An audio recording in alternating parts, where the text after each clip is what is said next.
Hey everyone, welcome back to Bishop Mortimer's Day Off, where this episode is in the honor of Ahmaud Arbery. I'm just going to do Arbery because I don't really know how to pronounce his first name. He was 25 years old, so he was a year younger than me, and I'm just at a loss for word, and I'm not surprised, which is a sad state to be in, Yeah. being black in America, being saddened and hurt but not surprised, which means this become a normal, and this shouldn't be a new normal. What do you have to say? I'm here with my cousin Jamie, who's a criminal justice major. She's the host of In My Defense, a podcast. They got one episode up on SoundCloud. So give me your perspective why we get into this deep topic. Okay, see, here's my thing with this ongoing cycle of injustice to black men because of the stigma that's put on black men that we all, that you guys are all aggressive, uneducated, dope dealers, rapists, or whatever. It's always something. It's always something. But here's the thing, here's a prime situation where two individuals took the law in their hand. I don't care if the dad was an ex-law enforcement. I don't care if you were a security guard in outer space. That does not give you the right to sit there. And you could see from the video where, Ahmaud was sitting there, running. They had the vehicle in the middle of the road, and the dad was on the oncoming side with the shotgun. So he went around the vehicle, and the dad met him in the front. Yeah. Right there, you're the aggressor. True. You are the aggressor. So why are you taking it upon yourself to, you could do a citizen arrest? Okay, so then if you could do that, what's the point of law enforcement if you won't have people doing their jobs? And that's my thing. Okay, there's a difference between a citizen's arrest and a citizen's murder. Right. That's a murder. So, okay, citizen's arrest, I can see. Not for this situation, but I can see people do a citizen's arrest. But since when has there been a thing called a citizen murder? Right. Since when has murder been okay with being a to citizen? shoot somebody? Like, who are you? First of all, it's not on your property to sit there and gun somebody down. He was jogging. I don't give two bat shits if he robbed two corner stores and a goddamn penny candy store. It doesn't. You are not above the law. It's not your job to enforce. It's your job to report as a citizen and let the law enforcement people step in. But this is sad because this goes on all the time. The only thing that's changed now, we're in a decade of media where everybody has a camera on their phone or in their car. That's only why this came to light. Because there's been so many black people who have been slaughtered and their names have gone with the grave. They've just been buried over. Can you imagine all the people from the 60s, the 70s, the 80s, the 90s, but all the people, the black men and women who were slaughtered, but there wasn't no proof to see it. It was just he said, she said. Right. And it just puts things in perspective. Like, I know me personally as a black man, and I tell all my friends who have black children or biracial children, it's going to get a lot tougher than easier. Because for one, we can't just walk into a store and window shop. No. It doesn't work for people like us. And it's a sad fact, but like I tell people, like when my friends, I have a lot of white friends and just mixed race friends, they'll be like, let's just go in and look around. Honey, that doesn't work for me. But what I try to educate them in is there's two different realities that are being lived in. They're two different. We have a double consciousness as black people. We have the double consciousness of, our professional side, and then we have the double consciousness of we're born with a natural target on our back. It's sad that mothers and fathers and brothers and sisters have to educate the younger black people to be on, alert, to be prepared, you don't get ready, stay ready. But that's the sad reality we live in. Sad, it really is. But it's the truth. It's always, and nothing's changed with the United States. This country was founded by blood and slavery, and it never broke that chain from its original creation. And I feel very, very sad for my fellow black men because you live in a world that they want to appear as though everyone is equal. Bullshit. It's not. At the end of the day, you guys outnumbered him. It was two guys against one. And you had two guns. So I'm just trying to understand, which I could never, because I cannot lower my IQ that damn low to understand why they think that is acceptable and it's justified. No material belonging will ever justify taking someone's life. It is not that serious. And I'm very passionate about this topic. I get so sick and tired. And I have interracial, I date, and my fiance is white, but still at the same time. Right is right and wrong is wrong. Period. Right. And it doesn't make it any easier if you constantly go through all this over and over again. So, where do we go from here? It's too embedded in the grounds of America for us to be like, you know what? I pray for a better day because, it's gonna continue to happen, And the thing is like this, like I tell people, like, racism is something that's embedded in people, Like, people aren't born racist, they learn racism. It's like, in the fact that this happened, because you guys, while we're talking, we're looking at the usatoday.com article on it, so forgive us for the pauses and stuff like that, because I'm not going to edit this.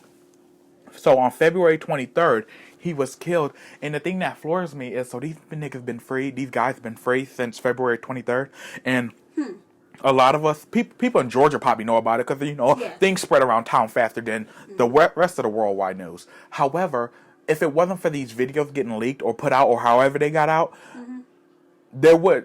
I feel like the justice wheel would have been a lot slower. Yeah. I mean, the wheel of justice is always slower for, white people doing crimes. But for black people doing crimes, let's put this motherfucker and accelerate. Yeah, but that's one thing about the recording. Like the dude, I don't know, the individual that released it, I think it was a friend or a coworker or something, said, oh, he's not racist. First of all, pause. If you have to say what you're not, you are. Because you have some proves that for me. So with that being said, okay, let's put that in there. He's not racist. So if he's not racist, does that make him being a killer any better? I don't get when white people say, when white people kill black people, and they say, well, they're not racist. Race had nothing to do. He's not a racist.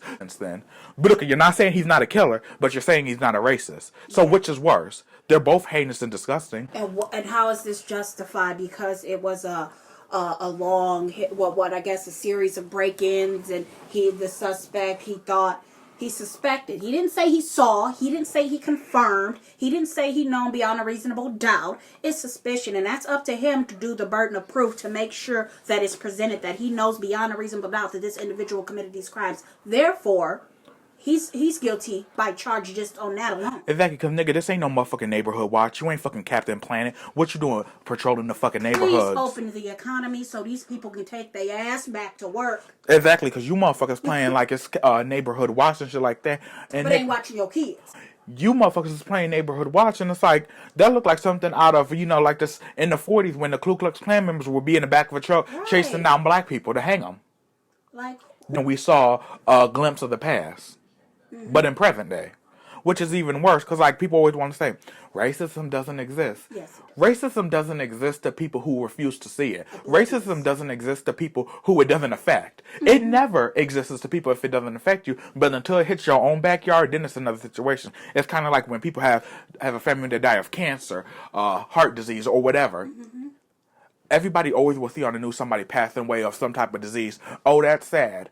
But now motherfuckers want to become activists once it hits home. Okay. That's the only time I've noticed that. And I've been guilty of it too. Like, until cancer hit my family, I always said it was sad and something should be done for it. But I never fought for it until my favorite aunt died of it. But, or the fact of the matter, I saw on Facebook earlier that somebody said he had a history where he broke into houses. So this is my question, though. Here we go, pulling up the past. Exactly. Past. Okay. So, since when have everybody else all of a sudden become saints enough to judge other people about their past? Because if you have the mindset that people can't change, what is the purpose of growth? If I'm always going to be guilty for the shit I did when I was a teenager or a young adult, I'm not changing it. Because if you're always going to see me that way, bitch, me bettering myself is for nothing then. Right, so meantime, in between time, you have Caucasian kids that can go and get this expunged off there, because that's money, or your uncle and your daddy is the judge and the DA and the prosecutor, all this extra stuff, so you have the funds to do so, and you know how to go about it. But we don't judge them. There's plenty of things that these younger white kids do that are they erase it from their, or it's closed in their juvenile records. And sealed, yeah. So, I mean, at the end of the day, what's good for the gander is good for the geese. Okay. So, if that was committed while he was younger, then I think you give him the enough running start to show you different, because being an adult and being a kid are two different people. Exactly. So, and I don't think they take that. I think people always gonna remember the worst about you before they remember the good. That's true. Because it's always, the bad is always so much more salacious and all that bullshit. But here's the thing, though. There's been break-ins in the neighborhood. First of all, what does that have to do with somebody trying to exercise and get their health better? But see, and but that's how they critique every African American that they come across, that they're all, have kids, or they don't take care of kids, they're drug dealers, they're uneducated, they dropped out of school, they're gangbangers, just Right. all this stuff, but you have no idea who these individuals are. Because we could think the same about white people, but to be honest, we do something that maybe they should do. Mind your fucking business. Exactly. If you're not taking shit out of my house, they ain't got shit to do with me. Exactly. Or if I see something, I'll give them a little 2 cent, whatever, if I'm asked, but I don't go out my way to be in other people's business. Why? Because it's not my business. And when you get your ass up to them gates, God ain't gonna be asking you about the neighbor's business. He's gonna be asking about yours. And what you did on earth. Exactly. And that's the thing, like, I just don't get where these white people, and when I say these white people, I'm talking about racist white people. When people say Black Lives Matter, this isn't like black people versus white people. This is black people versus racist. So if you ever think like us saying white people categorizes you, yeah, get that guilt out of your soul. First of all, when we say white people, we mean racist white people. Yes. We're very specific. We know not all white people are like that. So if you think that, recalibrate. Anyway. But yeah, and it's just like, and then I go back and think of it, it's a much deeper thing, because then when you take a son away, you forget that, somebody gave birth to this person. Oh, this person has a grandmother. Oh, this person might have siblings. Oh, this person might be an uncle. This person is a cousin. But see, that's the thing when you kill innocent black people, sometimes you just demonize them by their skin, but you forget that, like you, Mr. McMichael, and your son, McChicken. How you're a father, Mr. McMichael, you're a son, you're probably an uncle, a granddad, because you look old as fuck. You forget that this boy could have been all of those things too. Maybe not a granddad, but right. He could have been a father. He could have been a cousin. He's somebody. He's a brother. He's a cousin. And now he's gone. A friend, because you wanted to take it in to your motherfucking pork rind fingers to enforce the law. That's not your duty. Exactly. Whatsoever. And to be honest, I just feel very, very frustrated. I feel very exhausted by the ongoing cycle of the of the ignorant people that keep shooting out more ignorant people. True. You know what I'm saying? It's enough is enough. So let's start clipping nutsacks and let's wrap this shit up. We're past that. We should have been past it. That's why, it's very unfortunate to keep reliving the same events that's been going on for over 600, 700 some damn years. Exactly, because according to USA Today, they asked a question, who are Greg and Travis McMichael? Gregory said he was in his front yard when he spotted Arbery. He told the police that he and his adult son Travis thought the man matched someone caught on a security camera committing a recent break-in in the neighborhood, according to the police report. So first of all, release that footage then. Mm-hmm. Because if you say quote for quote, he matched someone caught on a security camera committing a recent break-in in the neighborhood. Most security cameras, unless you got those high-tech ones, that's an exception, are very blurry, and stuff like that, depending on the lighting and all that shit goes into considerations. So let me guess. It was a dark, shadowy figure. And dark and shadowy is equivalent for black people. Oh, yeah. Of course, when you're in that 1%, and you're at the bottom of your class, that is a dead giveaway. Those are identical twins. Don't have him describe a suspect in the sketch. Shit. But getting back to it, he and his son grabbed their guns. First of all, what do you and your son need a gun for? Okay, so you need 2 guns for one person from inside their house because they didn't know if the male was armed or not. According to the police report, the father and son then got in their trucks and began chasing Arbery. So this is my question though. If they began chasing Arbery, how did they end up in front of him? Because they probably passed. That's true. Greg McMichael said Travis got out of the truck with a shotgun. First of all, who are you? Exactly.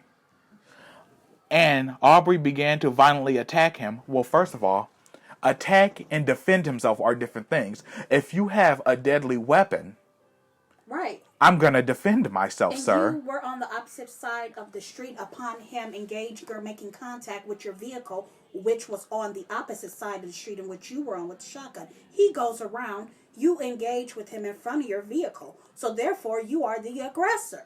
Exactly. So it doesn't make sense. Like, I can never fathom somebody saying he attacked me and I have a deadly weapon in my hand. Who has the upper hand here, sir? Right. You were on the other side of the road. So I'm just trying to figure out how you come in contact with him who's on the other side of the road. Exactly. You were on the other.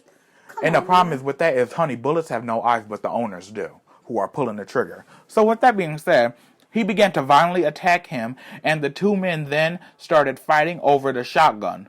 The police report said Gregory McMichael said his son fired 2 shots according to the report. The police report says Gregory McMichael turned Arbery onto his back to see if he was armed, but the reports didn't say whether he had a weapon or not. Of course, because they never do. Exactly. McMichael did not tell the police how or when William Bryan became involved in the incident or why he recorded him on video.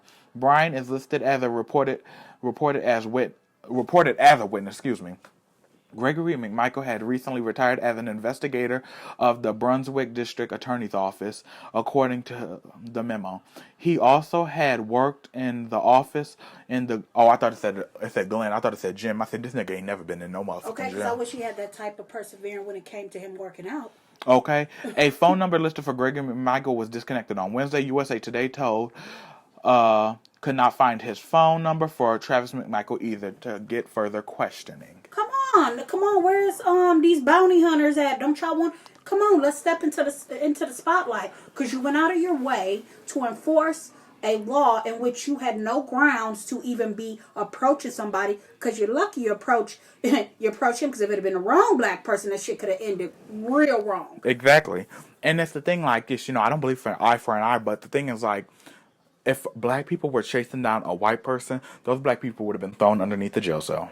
Exactly. Like, I'm so sick and tired of reading these type of stories where people want to it is no justification for you to be the aggressor and trying to... First of all, it's not your fucking job. That's what they have detectives and investigators for. Sit back, drink your fucking beer, and work on that gut you've been working on. Okay, because once you retired, you hung up your hat. And hanging up your hat means you're done of your job. Thank God. Exactly. Like, I ain't never heard of no bullshit ass excuse like these niggas get. And you know what?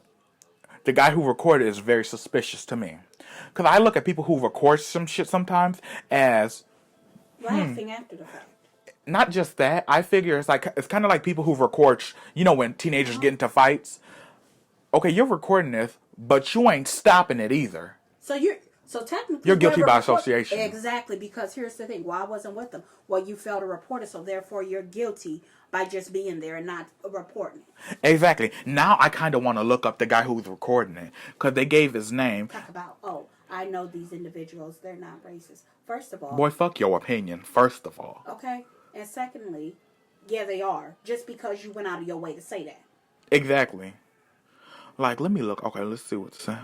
I just get so sick and tired of incidents like this always happening, and they're always bringing up the end of it, the victim's past. No, let's bring up the cop's past. Let's see how has he been has he been disciplinary action have been taken against him while he was serving? Like, I'm just so over it. I can't even get my words together. I'm so tight right now because I'm tired of hearing this. True. And you wonder why most of African Americans are a certain way, and why we look mean, or why this, and that. It's none of your motherfucking business. That's the problem.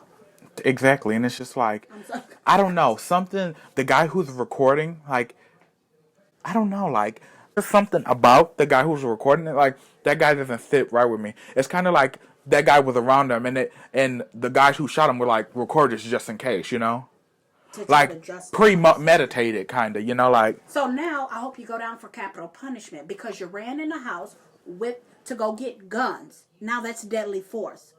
So exactly. Now you're going to the vehicle to confront an individual you suspect, not an individual that you witnessed committing a burglary or a robbery of some sort. This is all put on suspicion. So therefore, you're going to bring that now. That's intent. You purposely went in the house to grab a gun. Yeah. So that's capital murder. That's the way I see it. In my defense. Shit. Okay.